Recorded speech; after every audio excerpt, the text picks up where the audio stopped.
I'm very pleased to be introducing not just one, but two Kalbs.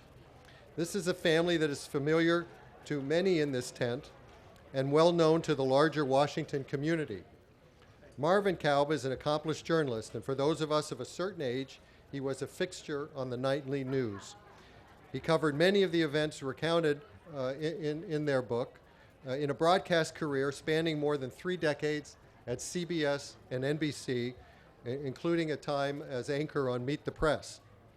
Marvin's also the author or co-author of a dozen books, and he's been a professor at Harvard's Kennedy School and was the founding director of the Shorenstein Center on the Press, Politics, and Public Policy. And clearly, his daughter Debbie comes from the same gene pool. She's worked for 2 decades as a journalist and freelance writer for a variety of media outlets, including Gannett News Service, the Congressional Quarterly, U.S. News and World Report, and The Hill. If you haven't read the Kalb's book, Haunting Legacy, you should. Even if you think there's nothing left to say about Vietnam, and there have been many works of nonfiction as well as fiction on the subject, this book is a fresh and insightful examination of how Vietnam has altered basic political assumptions about our campaigns and elections, and how it continues to haunt every president who has taken office since the war ended more than 35 years ago. The Kalbs explore the shift in American attitudes about military service and presidential candidates. Consider that until very recently, service in the military was virtually a prerequisite for running for, let alone getting elected to, the White House. Yet none of our last 3 presidents ever served in the military. Those candidates who did, Bob Dole, Al Gore, John Kerry, and John McCain, lost their races for the presidency, and the legacy of Vietnam played a role there too. Beyond examining the effect of Vietnam on presidential politics, the Kalbs describe how the ghosts of that ill-fated war have shaped presidential decision-making in such critical moments as the seizing of the Mayaguez under Ford, the Iranian hostage crisis under Carter, the invasion of Grenada, and decisions about U.S. troops in Beirut during the Lebanese Civil War under Reagan, the Gulf War under the first Bush, Somalia, Serbia, and Kosovo under Clinton, and Iraq under the second Bush, and Afghanistan under Obama. Haunting Legacy is a prodigiously reported and artfully written book, and I'm sure we're in for a very interesting discussion here this afternoon. So please join me in welcoming Marvin and Debbie Kalb.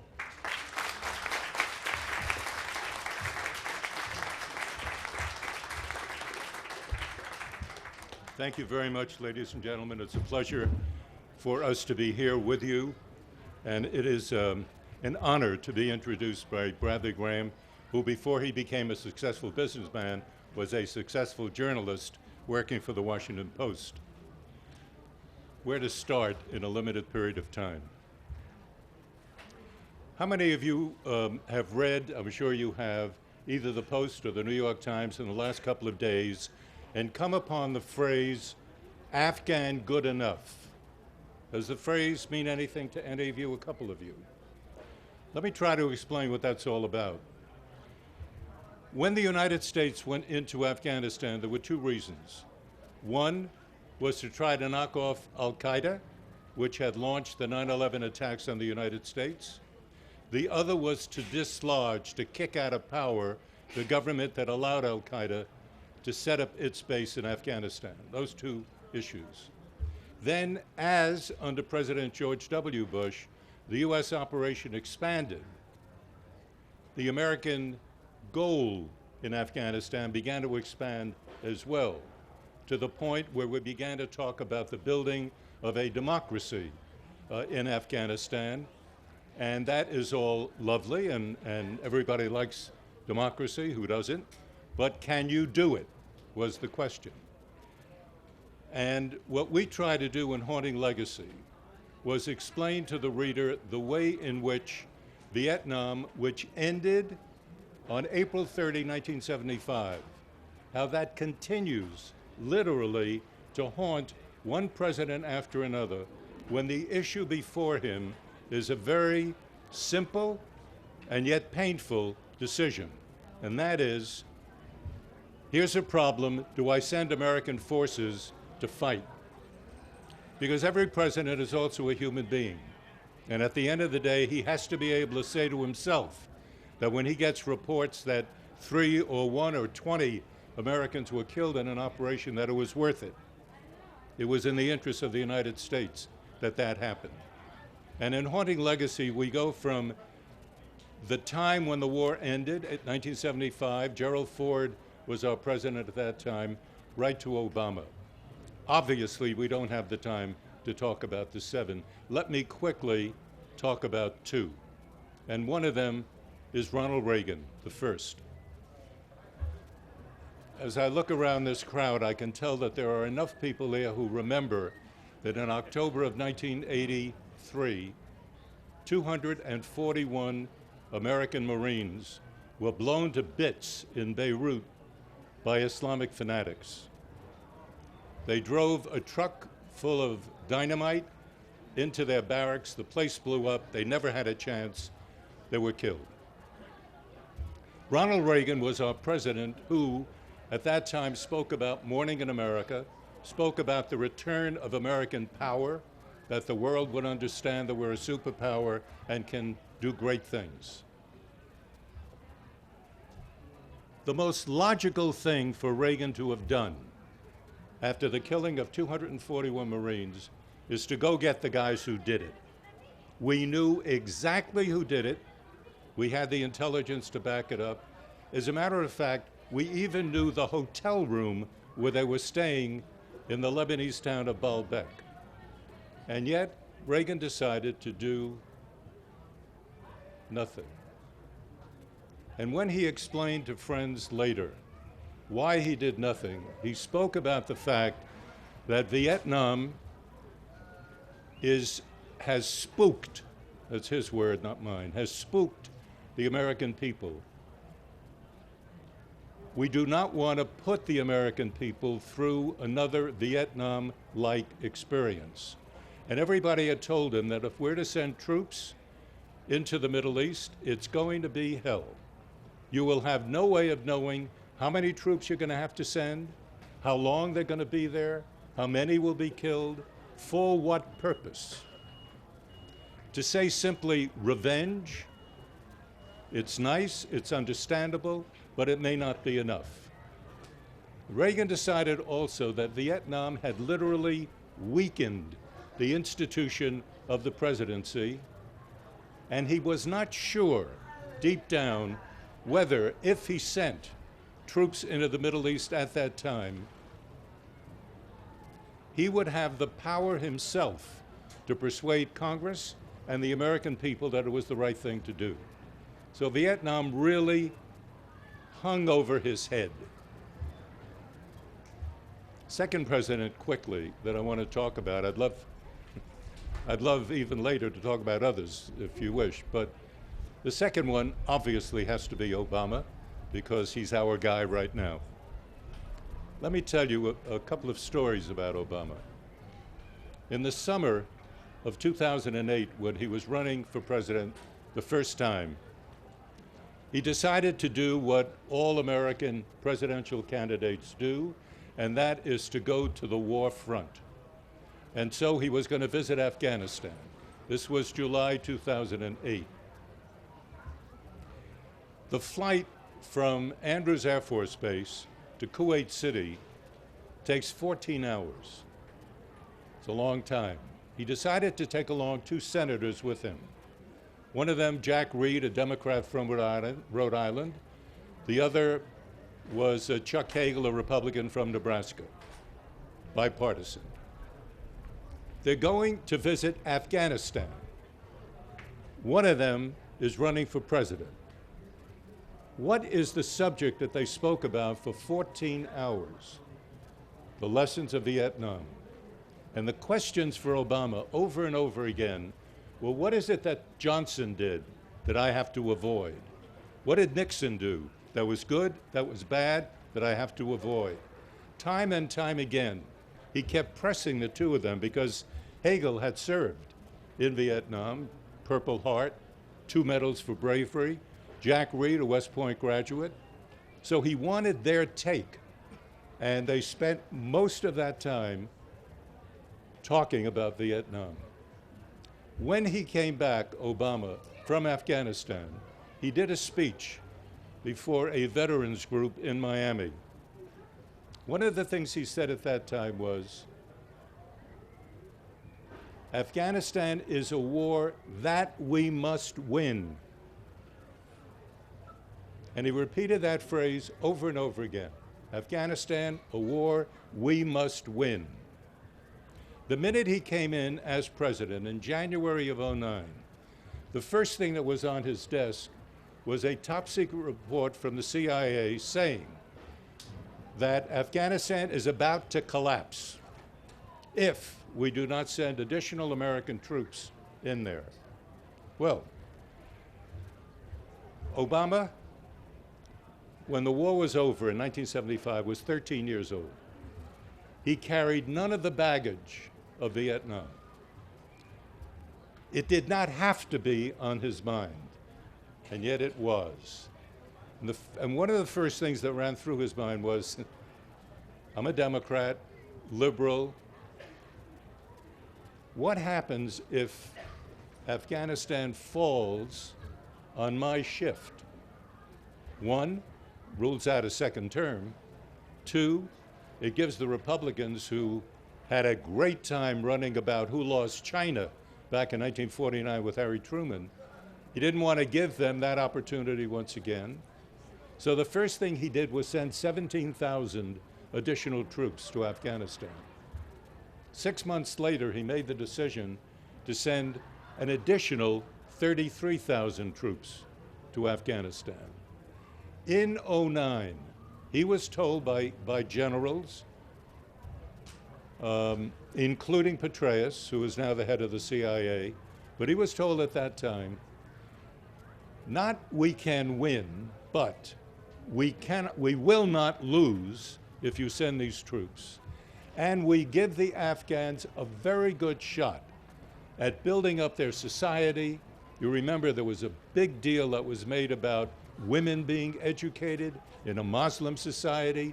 This is a good thing. No one could argue the point. And the generals began to feed him stuff. I don't want to say that it was deliberately misleading. That is what they felt in '09 and the beginning of 2010. But from the beginning of 2011, the idea that we were building something marvelous in Afghanistan began to wither on the vine. More than that, we began to hear from government officials that what the administration really wants, and this is about 18 months ago, and it is in fact the concluding chapter of Haunting Legacy. What they want was a good enough option. And what did that mean? That meant, one, we don't lose in Afghanistan, that when we leave with some degree of pride. I don't know exactly how to translate that or define it. It also meant that the idea of building a democracy in Afghanistan, shelve it. The idea that we're going to have 100,000 troops in Afghanistan for a long period of time, shelve it. And Obama began to look for an exit strategy. And the exit strategy was, if we can do something politically acceptable to the American people in an election year, we're going to do it. And what we are witnessing right now, and what finally is beginning to show up in news stories around the country, is that Afghan good enough is the determining factor. Living under this dark, continuing shadow of Vietnam and everything that it represented. Please remember, and then Debbie's going to pick it up here, but please remember that Vietnam was the first war the United States ever lost in its history. The United States, when it lost that war, was considered, as it is today justifiably, one of the great powers in the world.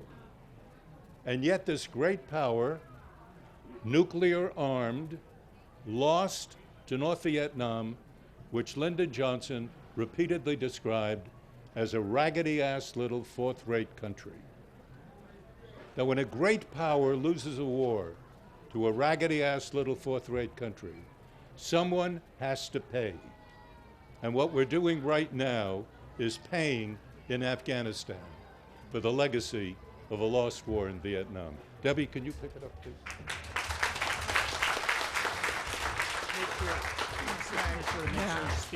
Okay. Okay, can everybody hear me okay? Yeah, okay. I wanted to talk a little bit about how we ended up writing this book. It took us about 6 years to write Haunting Legacy. We never expected it would take that long, but part of the reason it took as long as it did is because we started out writing a somewhat different book, which was actually about the Swift Boat Veterans for Truth and their ad campaign in the 2004 presidential election against John Kerry. We started with the idea, this was in 2005, so the election had just been a year earlier. We were really struck by how that all developed. Why were there so many veterans who had served with Kerry on the Swift boats in Vietnam who disliked him enough to run ads that criticized him pretty harshly in terms of being a liar, about not deserving the medals that he had received. We were interested in why it took Kerry as long as it did to respond to those ads. It took him several weeks until he responded. We were interested in how the press covered the entire thing. So we started to interview people connected to that. We talked to Senator Kerry. We talked to people who supported him. We talked to veterans who had served with him who did support him. We spoke with Admiral Roy Hoffman, who had been his commanding officer in Vietnam and was sort of the person who spearheaded the effort, the Swift boat effort in the beginning, and a number of other Swift boat people. And we thought we had this amazing book, and we did a lot of work on it. Well, unfortunately, no publishers thought it was an amazing book. Nobody wanted to publish it. So we went back to the drawing board. We still thought, okay, there is something here. There's something here to talk about with Vietnam and its legacy and how it still plays a role today. So what we did was we broadened it out. And as Brad talked about in his introduction, we have basically 3 parts in each chapter. We have a chapter on each president from Ford to Obama, and in some cases 2 chapters. What we talk about is how the war affected that particular president in terms of his life, his biography. Second is how did it affect his presidential campaign when he ran for the White House. And the third part, which my father's touched on already, is how it affected his foreign policy decision-making. I wanted to talk a little bit about the politics and the biography.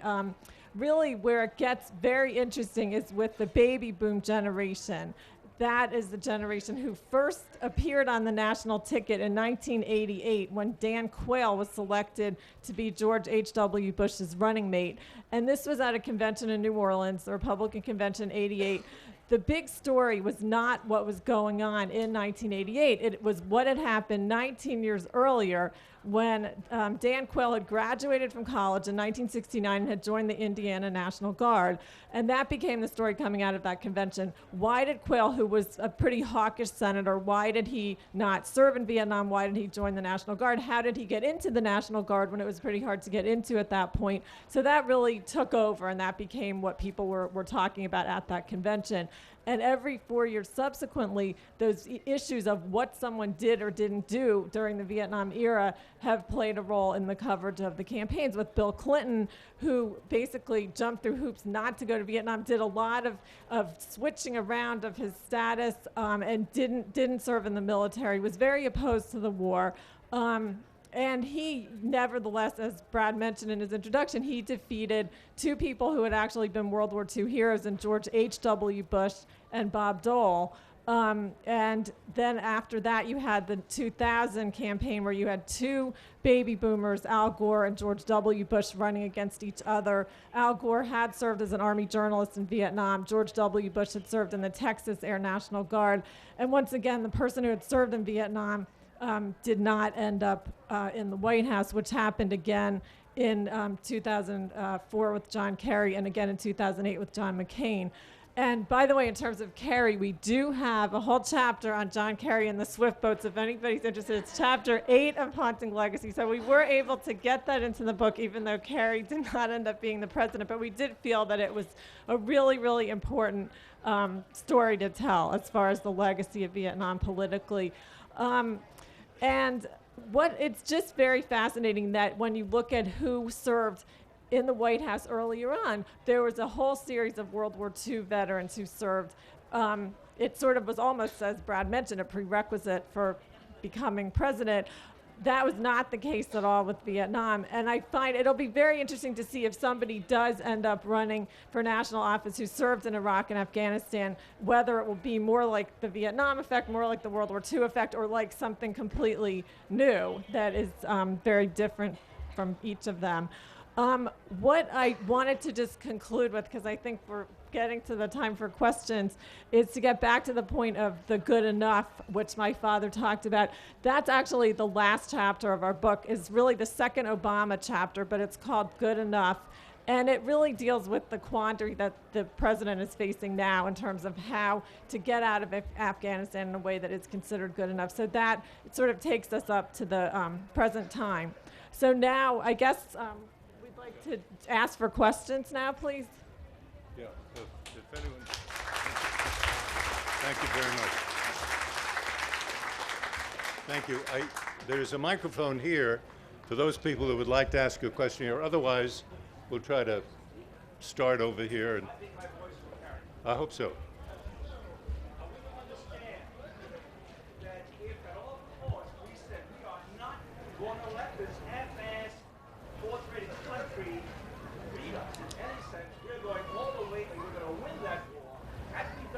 Today, there'd be no problems in Afghanistan, in Iran, none of this thing going on in the Middle East. To what extent is the connection such that it would have been almost wiped out the problems we're having today? Yeah. The relationship really of the way in which the Vietnam War ended and the problems we've got today in Afghanistan and Iraq, and the gentleman was raising the issue, if we had decided to simply destroy the enemy at that time, to defeat the North Vietnamese, would we not be avoiding some of the problems of today? Yes, we would be. However, there's a question as to whether you can destroy an enemy.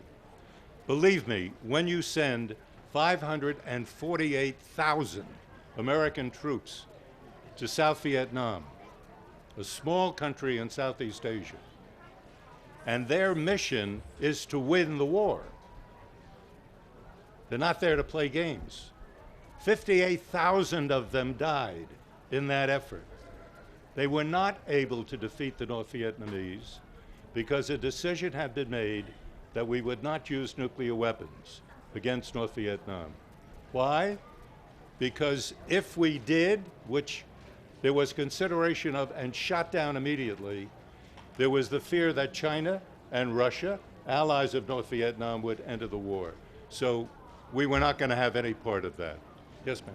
Hi, thank you. I'm fascinated by your Vietnam connection, having lived as someone who protested. So I have a question, a quick statement. I think what you're talking about is the idea of the escalation of commitment. Barbara Tuchman wrote about that in her March of Folly, how countries go on even though it's not in their interest. My question is, in terms of the legacy, you seem to be talking about the presidents. Under Bush the second, there were people who had been in the administrations or been in politics, like Cheney and others, during the Vietnam era, whether or not they served. What impact did that have? That is, the staff assistants, the advisors on the president. What impact did the Vietnam era have on those people? A very good question. Go ahead. Yeah. No, that's a very good question. I'm glad you asked about George W. Bush because we didn't get to talk to him about him earlier. That's true that Bush did have advisors who were involved in government and who had served in Vietnam, in the case of Colin Powell, who was his Secretary of State. When the Bush administration first came in, they really had the idea of the ABC, anything but Clinton. They wanted to do things very differently from the way Clinton had done them. The Clinton administration was very hesitant to put boots on the ground. So that was something the Bush administration said, well, you know, we're not like that. We're going to be different. And that was only augmented by what happened on September 11, 2001. So the country went onto a war footing. You could argue, okay, well, how does the cautionary tale of Vietnam factor into that? But in fact, from the interviews that we did, Vietnam came up very frequently in decision making, in thinking about it. When you would deal with the early stages of Iraq and Afghanistan, both invasions, you had stories being written that used the word quagmire, a lot of things. There are words like that you don't even need to say Vietnam, but you just bring up, well, is this becoming a quagmire? And that brought everyone's mind back to Vietnam immediately. We have an interesting story in the chapter about Bush II, which is his second national security advisor, Stephen Hadley, who took over from Condoleezza Rice during as Bush was starting his second term. He said in an interview for the book that he was not sure he would take this job that Bush had offered him as national security advisor because he was concerned at the time that Iraq, which was in very bad shape at that point, would turn into another Vietnam. He went to Bush with his concerns, and Bush reassured him. He said, no, it is not going to be another Vietnam, and he agreed to take the job. So Vietnam was definitely in their minds a lot of the time, but thank you for your question. Yes, sir. When we talk about the Vietnam syndrome, we always talk about the end of the Vietnam War. Maybe we should be talking about the beginning. Talking at the microphone, please. When we talk about the Vietnam syndrome, we talk about the end of the Vietnam War. Maybe we should talk about the beginning of the Vietnam War. The implication that it was a pragmatic decision to end the war because we couldn't win doesn't ask the question of why did we start the war in Vietnam? Was it justified? Was it legal? Was it moral? Or was it, or were we in there to bail out the French colonial regime? We did not end the war in Vietnam by a decision of the United States. The war ended when the North Vietnamese won. So that's fact number one. Just a moment. I'll answer your question. In terms of the beginning of the war, let us quickly point out that Haunting Legacy is not about the beginning of the war, and it's not about the war itself. It is about the legacy of the war as that legacy affected 7 presidents. Sir. Thank you. Yes, sir. What about the Powell doctrine? You know, like the first time we went to Iraq, was that a direct result of Vietnam? Again, objective, quick, get in, get out, do it. Now, does other presidents have a similar philosophy with Obama? Oh, Obama has the philosophy, all right, but it's only in theory. The practical way that the Powell Doctrine was employed, and you're absolutely right, it was employed brilliantly, as a matter of fact, by Bush I in the first Gulf War. And what it is that happened at that time, as many of you will remember, General Powell, who was the chairman of the Joint Chiefs of Staff then, picked up the idea first of Ronald Reagan, then of Caspar Weinberger, who was Secretary of Defense for Reagan, and they had this idea that we could not fight a war again as we did in Vietnam. Just the wrong way to do it. You lose wars that way. So what's the right way? And what Powell decided, what he laid out and what the president decided was that if we go to war in the Persian Gulf, it's going to be on the following terms. 1, we send overwhelming force. Powell told the president at the beginning that he needed about 120,000 men. They ended up sending 500,000 men. Number 2, if you go to war to win the war. You don't go to war to build democracy. Number 3, you have a clear mission statement. You're going in to accomplish this. When you accomplish it, you get out. Number 4, it is to be a quick operation. You're in, you're there for a week, 2, and then you're out. You do not allow yourself to get sucked into a war such as we experienced in Vietnam, and let me quickly add, such as we are now living through in Afghanistan. Afghanistan has now become a war longer in American history than the Vietnam War. So that really does tell you something terribly important. Thank you for that question, sir. No. Okay, well look, thank you all very, very much for coming. We're really very grateful indeed.